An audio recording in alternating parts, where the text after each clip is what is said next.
Саламатсыздар. Мен Исаева Индира, осындай мамандық бар номинациясының қатысушысы. SMM бұл әлеуметтік желілердің Instagram, Facebook, Google және де басқа да платформалар арқылы компанияны немесе жеке тұлғаның брендін қалыптастыру және де өнімін қызметін сату. 2021 жылы табыс ал келетін немесе үйде де отырып табыс табуға болатын нишалар: Instagram админы, Stories Maker, видеомонтажер, сонымен қатар сайт жасаушы маман, копирайтер. Айта берсек, оннан аса мамандық бар. SMM маманы болу үшін біз қандай дағдыларға ие болуымыз керек? 1.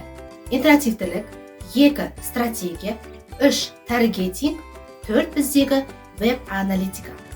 Интерактивтілік. Интернетте аудиториямен тікелей байланыса алады, клиенттермен байланысып, ахуалды қадағалай алады. Таргетинг. Барлық аудиториядан мақсатты аудиторияны таңдауға және оған жарнама көрсетуге мүмкіндік беретін механизм. Веб-аналитика. Сайтқа кірген және сатып алған адамдарды қандай әрекеттер қызықтырғанын және қайсысы ең тиімді екенін түсінуге көмектеседі. Стратегия. Мақсатқа қол жеткізуге әкелетін ұзақ мерзімді жоспар.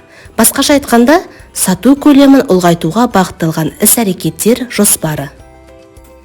SMM мамандардың парақшасын жүргізудегі 3 қадам. Алғашқы қадам – алғашқы контакт, яғни сізде жаңа парақша болуы немесе оқырмандардың аз болуы. Сіздің қадамыңыз пост салу. Екінші – подписка. Сіздің конкуренттеріңіздің подписка жасауыңыз қажет. Үшінші – контент. Контентті үзбей салу, стористардың тұрақты болуы тиіс.